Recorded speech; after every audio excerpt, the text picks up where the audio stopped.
Brilliance Audio presents the unabridged recording of The Unimaginable by Dina performed by Amy McFadden. 20 years from now, you will be more disappointed by the things you didn't do than by the ones you did do. So throw off the bowlines, sail away from the harbor, catch the trade winds in your sails, explore, dream, discover. Mark Twain. Prologue. I'll never forget the smell.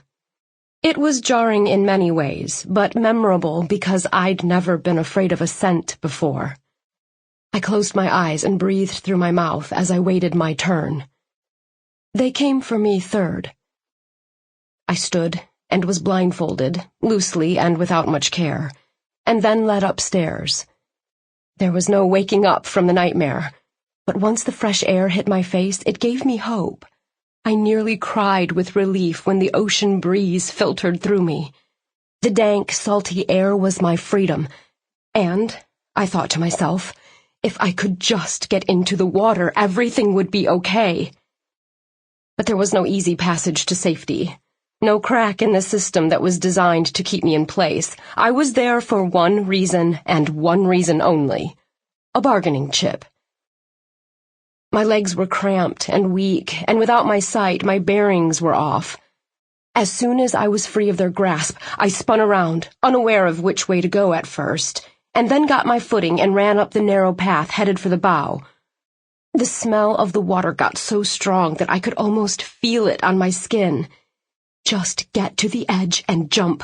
Don't hesitate. Don't look back. Don't think. The water would cover me and keep me safe. I had to reach my target. They were counting on me below, and I refused to go back down there. My feet were as determined as my mind, and eventually I knew exactly where I was. The blindfold slid down and restored my sight as soon as I rounded the corner, and I could see that I only had 2 more strides until the edge. I almost made it. Chapter 1. 6 months earlier. The only reason I cried at my mother's funeral was because I hated seeing my sister Caroline so upset.